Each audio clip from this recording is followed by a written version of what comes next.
All right. See the plum trees? You see how they got the dieback in them?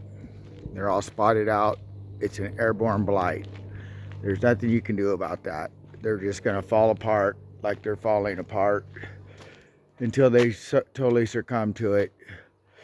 These cypress trees, I'm not sure why they're doing what they're doing. But we can trim the dead out of them. But like this guy here, he's better than 80-90% dead. So you see how this one's got the top ripped out below. It's got a little branch broke off in it.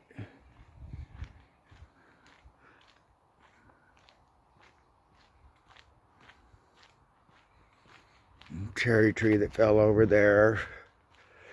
These are all spotted out. We can knock the lower dead out of them.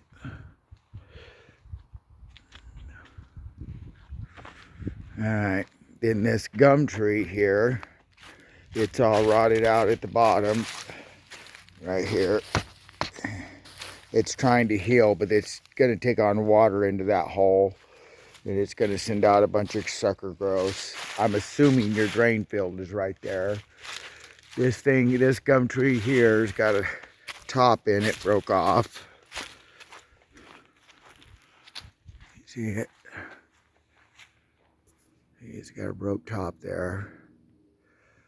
That needs to be taken out, maybe reduced a little bit. And you can see the gum trees over there. They're not looking none too good. Okay, and this is where somebody's been dumping their grass clippings I was telling you about. See that mess that's created there on the asphalt? There's a cherry tree, gum tree. Alder tree looks like it's starting to lay on the fence or close to it. But all these blackberries here, you see in between the building, you got a tree coming up. We'll walk around the other side and look at the blackberries from that side. All of these are coming out of the root system of this guy. So not long here, you're going to have a gum tree forest. Those are little alder trees coming up. Another gum. He seems to be okay though. We can top these. You can level these back off below the window. Kind of clean them up a little bit.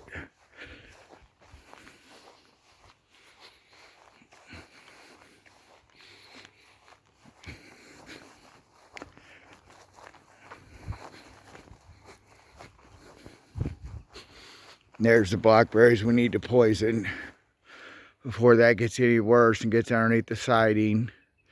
We'll cut them back and poison the daylights out of them. Maybe hit these ones a little bit while we're in here, if that's your field, to get those to stop them from becoming like this.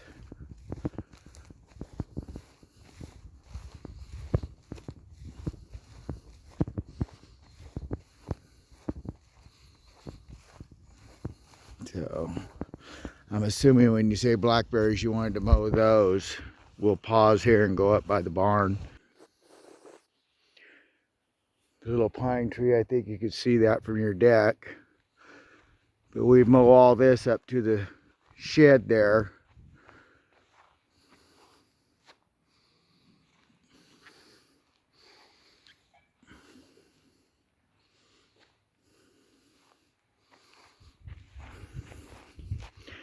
You can see that purple tree up there on the left, or right directly in front of me.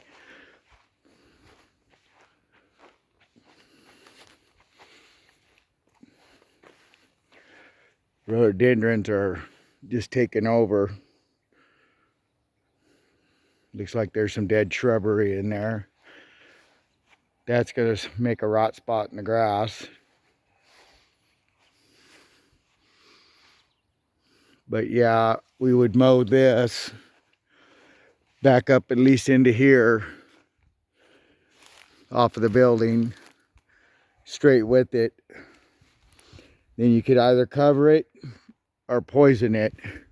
The problem with the poison is it's indiscriminate.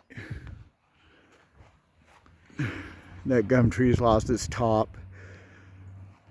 Couple breakouts, but they're not dead. It's just laying here. And this is the airborne blight that I'm telling you about and what it's doing to them. So all those could be trimmed down and out.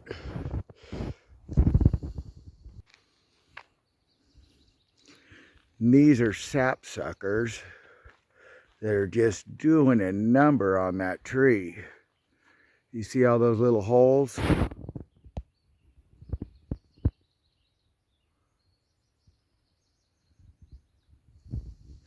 But they'll girdle the tree like that, and then it ends up doing that.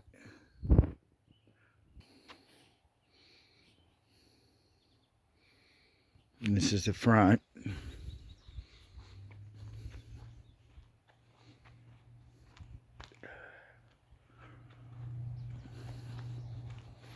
These are nice looking trees. There's a little bit of dead in there.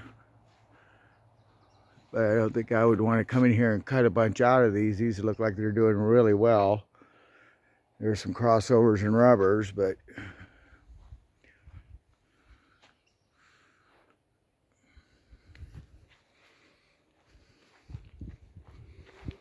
yeah, you can really see the plum trees. You see the gray tint to them. They're not lush and purple no more. Yeah. Oh, then you can see the top of your cypress trees in there with the yellow tips on them.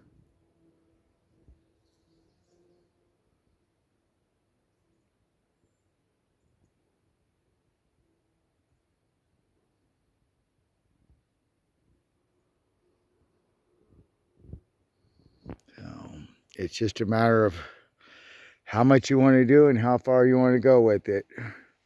Here's a little alder tree poking his way in through your maple tree.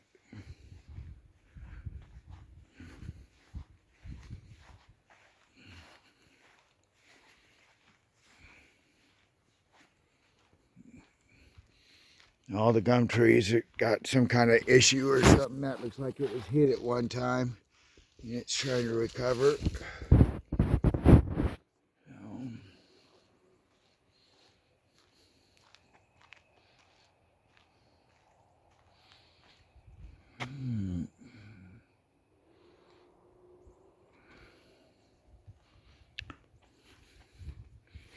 So it's just a matter of how far you want to go and what you want to do.